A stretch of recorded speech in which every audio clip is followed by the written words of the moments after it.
ആനച്ചുവടി എന്നത് പരമ്പരാഗത ആയുർവേദ വൈദ്യശാസ്ത്രത്തിൽ ഏറെ പ്രാധാന്യമുള്ള ഒരു ബഹുവർഷീയ ഔഷധ സസ്യമാണ്. ഇതിൻ്റെ ഇലകൾ നിലത്തോട് ചേർന്ന് ആനയുടെ കാൽപ്പാടിൻ്റെ ആകൃതിയിൽ വൃത്താകൃതിയിൽ വിന്യസിച്ചിരിക്കുന്നതിനാലാണ് ഇതിന് ആനച്ചുവടി എന്ന പേര് ലഭിച്ചത്.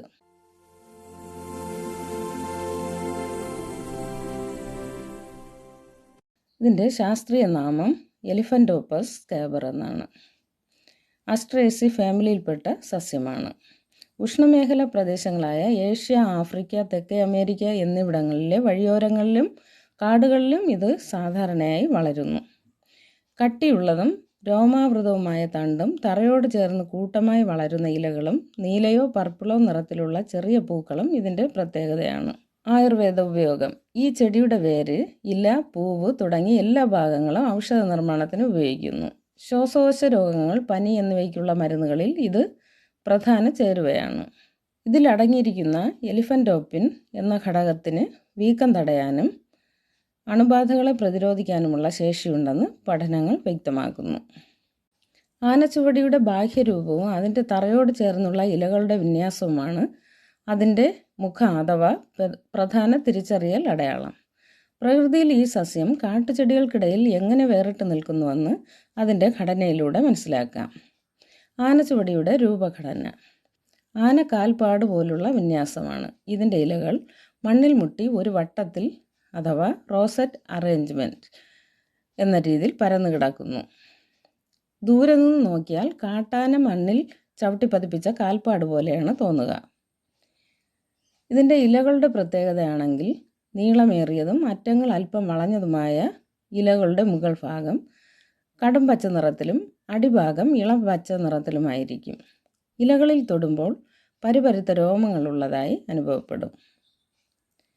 ഇതിന് നിവർന്നു നിൽക്കുന്ന തണ്ടാണ് ഉള്ളത്. ഇലകളുടെ നടുവിൽ നിന്ന് കട്ടിയുള്ളതും കമ്പ് പോലെയുള്ളതുമായ ഒരു പ്രധാന തണ്ട് മുകളിലേക്ക് വളരുന്നു. ഇതിൻ്റെ മുകളിലാണ് ശാഖകളും പൂക്കളും ഉണ്ടാകുന്നത്. പൂക്കളുടെ ഭംഗി. തണ്ടിൻ്റെ അറ്റത്ത് ചെറിയ കുടകളുടെ ആകൃതിയിൽ പർപ്പിൾ അല്ലെങ്കിൽ ഇളം നീല നിറത്തിലുള്ള ചെറിയ പൂക്കൾ കൂട്ടമായി വിരിയുന്നു. ഇതിന് പിന്നിലെ ശാസ്ത്രീയ രഹസ്യങ്ങൾ. മറ്റ് ചെടികളിൽ നിന്ന് വ്യത്യസ്തമായ ആനച്ചുവടി ഇലകൾ നിലത്തോട് ചേർന്ന് പരന്നു കിടക്കുന്നതിന് പ്രകൃതിദത്തമായ ചില കാരണങ്ങളുണ്ട്. ഒന്നാമതായി ആടുമാടുകളിൽ നിന്നുള്ള സംരക്ഷണമാണ്. നിലം പറ്റി വളരുന്നതിനാൽ കാട്ടുമൃഗങ്ങൾക്കോ ആടുമാടുകൾക്കോ ഇതിൻ്റെ ഇലകൾ എളുപ്പത്തിൽ കടിച്ചു തിന്നാൻ സാധിക്കാറില്ല. രണ്ടാമതായി ഈർപ്പം നിലനിർത്താൻ സാധിക്കുന്നു. കനത്ത വേനലിലും മണ്ണിലെ ഈർപ്പം നഷ്ടപ്പെടാതെ വേരുകളെ തണലിട്ട് സംരക്ഷിക്കാൻ ഈ വിസ്താരമുള്ള ഇലകളുടെ വിന്യാസം സഹായിക്കുന്നു. മൂന്നാമതായി മറ്റ് ചെടികളെ അകറ്റി നിർത്തുന്നു. ആനച്ചുവടി വളരുന്നതിന് ചുറ്റുമുള്ള ചെറിയ പുല്ലുകളെയും കാട്ടുചെടികളെയും സൂര്യപ്രകാശം കിട്ടാതെ നശിപ്പിക്കാൻ ഈ ഇലകളുടെ വട്ടത്തിലുള്ള പരപ്പ് സഹായിക്കും. ആനച്ചുവടിയെക്കുറിച്ച് പൊതുവെ ആരും ചർച്ച ചെയ്യാത്ത ശാസ്ത്രീയ പഠനങ്ങളിലും ഗോത്രവൈദ്യത്തിലും മാത്രം കാണുന്ന ചില അപൂർവ ഔഷധ പ്രയോഗങ്ങളും അതിൻ്റെ സവിശേഷമായ മറ്റു ഉപയോഗങ്ങളും നമുക്ക് നോക്കാം. ഒന്നാമതായി പ്രസവാനന്തര സംരക്ഷണം. മലേഷ്യയിലെയും മറ്റ് തെക്ക് കിഴക്കൻ ഏഷ്യൻ രാജ്യങ്ങളിലെയും ഗോത്രവർഗ്ഗക്കാർ പ്രസവത്തിന് ശേഷം സ്ത്രീകളുടെ ഗർഭപാത്രം വേഗത്തിൽ ചുരുങ്ങുന്നതിനും അബ്ഡോമിനൽ കോൺട്രാക്ഷൻ ആന്തരിക വീക്കങ്ങൾ തടയുന്നതിനും ആനച്ചുവടിയുടെ വേര് കഷായം വെച്ച് നൽകാറുണ്ട്.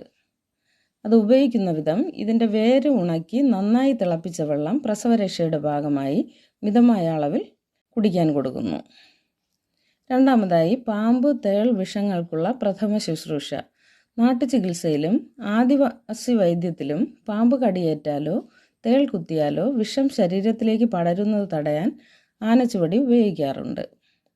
അതിൻ്റെ ഉപയോഗക്രമം: ആനച്ചുവടി ചെടി സമൂലം നന്നായി അരച്ച് കടിയേറ്റ ഭാഗത്ത് കനത്തിൽ ലേപനം ചെയ്യുകയും ഇതിൻ്റെ നീര് ഉള്ളിലേക്ക് കൊടുക്കുകയും ചെയ്യുന്നു. ഇത് ഒരു പ്രഥമ ശുശ്രൂഷ മാത്രമാണ്. എത്രയും വേഗം മെഡിക്കൽ സഹായം തേടും. മൂന്നാമതായി പുരുഷന്മാരിലെ ലൈംഗിക ശേഷിക്കുറവ്. നേപ്പാളിലെ പരമ്പരാഗത നാട്ടുവൈദ്യത്തിൽ ആനച്ചുവടിയുടെ വേര് പുരുഷന്മാരിലെ ലൈംഗിക ശേഷിക്കുറവ് പരിഹരിക്കാനുള്ള ഒരു ടോണിക്കായി ഉപയോഗിക്കുന്ന ക്രമം: ഇതിൻ്റെ വേര് ഉണക്കി പൊടിച്ച് പാലിലോ തേനിലോ ചേർത്ത് രാത്രി കിടക്കാൻ നേരം കഴിക്കുന്ന രീതി അവിടെ നിലവിലുണ്ട്. നാലാമതായി കുട്ടികളിലെ ഉറക്കമില്ലായ്മ.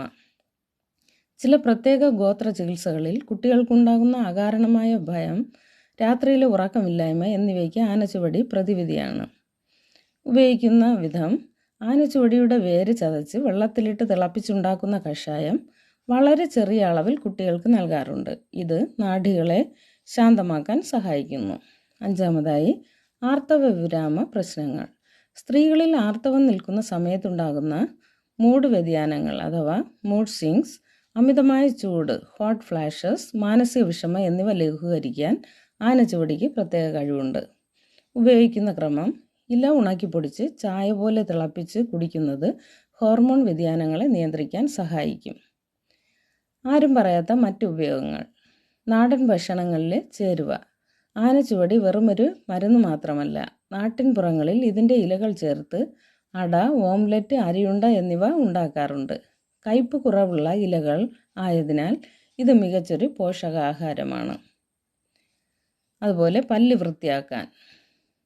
ഇന്ത്യയിലെ ചില ഉൾഗ്രാമങ്ങളിൽ ആനച്ചുവടിയുടെ കട്ടിയുള്ള വേരുകൾ ചതച്ച് പല്ല് തേയ്ക്കാനായി ഉപയോഗിക്കുന്നു. ഇതിലെ ആൻറ്റിബാക്ടീരിയൽ ഘടകങ്ങൾ പല്ലിലെ കറയും വായ്നാറ്റവും അകറ്റാൻ സഹായിക്കും. മുടി വളർച്ചയ്ക്ക് ഇതിൻ്റെ ഇലയുടെ നീര് തേങ്ങാപ്പാലിൽ ചേർത്ത് തലയിൽ തേച്ച് പിടിപ്പിച്ചാൽ താരൻ മാറുകയും മുടി കൊഴിച്ചിൽ നിൽക്കുകയും ചെയ്യും. ആരോഗ്യ ചായയും ഉപയോഗിക്കുന്നു. ചൈനയിലെ ചില പ്രാദേശിക സമൂഹങ്ങൾ ആനച്ചുവടിയുടെ ഇലകൾ ഉണക്കി ഒരു ഹെർബൽ ടീ ആയി ദിവസവും കുടിക്കാറുണ്ട്. ഇത് ശരീരത്തിലെ വിഷാംശങ്ങളെ പുറന്തള്ളാൻ സഹായിക്കുന്നു. ശ്രദ്ധിക്കുക: ആനച്ചുവടിയിൽ കടുത്ത ഔഷധവീര്യമുള്ള സെസ്ക്വിറ്റർപിൻ ലാക്ടോണുകൾ അടങ്ങിയിട്ടുള്ളതിനാൽ കൃത്യമായ അളവിൽ മാത്രം ഉപയോഗിക്കുക. ഗർഭിണികളും അലർജി പ്രശ്നമുള്ളവരും ആയുർവേദ ഡോക്ടറുടെ നിർദ്ദേശപ്രകാരം മാത്രം ഇത് ആന്തരികമായി കഴിക്കുക. നാട്ടുചികിത്സയിലും ആയുർവേദത്തിലും പറയുന്ന ആനച്ചുവടിയുടെ പ്രധാനപ്പെട്ട 5 ഔഷധക്കൂട്ടുകളും അവ തയ്യാറാക്കേണ്ട രീതിയും കൂടെ പറയാം. 1. ആർഷസ് അഥവാ പൈൽസ്, അതുപോലെ മലബന്ധം എന്നിവയ്ക്ക്. രക്തസ്രാവത്തോടെയുള്ള കഠിനമായ പൈൽസിന് നാട്ടിൻപുറങ്ങളിൽ ഉപയോഗിക്കുന്ന വളരെ ഫലപ്രദമായ ഒരു കൂട്ടാണിത്. ചേരുവകൾ: ആനച്ചുവടി ഇലയുടെ നീര്, താറാവിൻ മുട്ട, നല്ലെണ്ണ. തയ്യാറാക്കുന്ന രീതി: ഒരു താറാവിൻ മുട്ട എടുക്കുക. ആ മുട്ടത്തോടിൻ്റെ പകുതി അളവിൽ ആനച്ചുവടി ഇലയുടെ നീരും ആവശ്യത്തിന് നല്ലെണ്ണയും ചേർത്ത് നന്നായി അടിച്ചെടുക്കുക. ഇതുപയോഗിച്ച് ഓംലെറ്റ് ഉണ്ടാക്കി രാവിലെ വെറും വയറ്റിൽ കഴിക്കുക. 2 ആഴ്ച ഇത് തുടരുന്നത് വലിയ ആശ്വാസം നൽകും.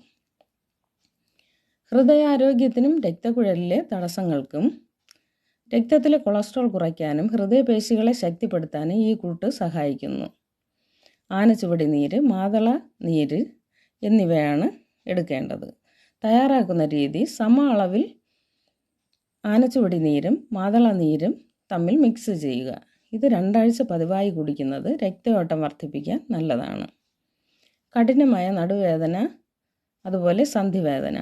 നടുവേദനയ്ക്കും സന്ധിവേദന, ഉപ്പുറ്റുവേദന ഇവയ്ക്ക് ഇത് മികച്ച ബാഹ്യലേപനമാണ്. ആനച്ചുവടിച്ചെടി മുഴുവനായി എടുത്ത് കത്തി തൊടാതെ കൈകൊണ്ട് പിഴുതെടുത്ത് നന്നായി കഴുകുക. ഇത് അമ്മിക്കല്ലിൽ വെച്ച് വെണ്ണ പോലെ അരച്ചെടുക്കുക. വേദനയുള്ള ഭാഗത്ത് ഈ അരപ്പ് കനത്തിൽ പുരട്ടി കുറച്ച് സമയം വിശ്രമിക്കുക. പനി, ചുമ, ശ്വാസകോശ രോഗങ്ങൾ എന്നിവയ്ക്കും കഷായമായി ഉപയോഗിക്കാം. ശരീരതാപം കുറയ്ക്കാനും നെഞ്ചിലെ കഫക്കെട്ട് മാറാനും ഈ കഷായം ഉത്തമമാണ്. ഉണങ്ങിയ ആനച്ചുവടി ഇലകൾ വെള്ളത്തിലിട്ട് കഷായം തയ്യാറാക്കാം. തയ്യാറാക്കുന്ന രീതി: 5 മുതൽ 10 ഗ്രാം വരെ ഉണങ്ങിയ ഇലകൾ 200 മില്ലി വെള്ളത്തിലിട്ട് നന്നായി തിളപ്പിക്കുക. വെള്ളം പകുതിയായി വറ്റിച്ച ശേഷം അരിച്ചെടുക്കുക. ഈ കഷായം ദിവസം 2 നേരം ചെറുചൂടോടെ കുടിക്കാം. താരൻ, മുടി കൊഴിച്ചിൽ മാറ്റാൻ ഔഷധ എണ്ണ. തലയോട്ടിയിലെ അണുബാധകൾ മാറ്റി മുടി തഴച്ചു വളരാൻ ഈ കൂട്ട് ഉപയോഗിക്കാം.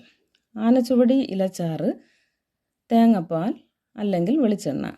തയ്യാറാക്കുന്ന രീതി: ഇല നന്നായി ചതച്ച് പിഴിഞ്ഞെടുത്ത നീര് സമ അളവിൽ തേങ്ങാപ്പാലിലോ വെളിച്ചെണ്ണയിലോ ചേർക്കുക. തലയോട്ടിൽ നന്നായി തേച്ച് പിടിപ്പിച്ച് 20 മിനിറ്റിന് ശേഷം കഴുകിക്കളയാം. പരീക്ഷിച്ച് നോക്കുക.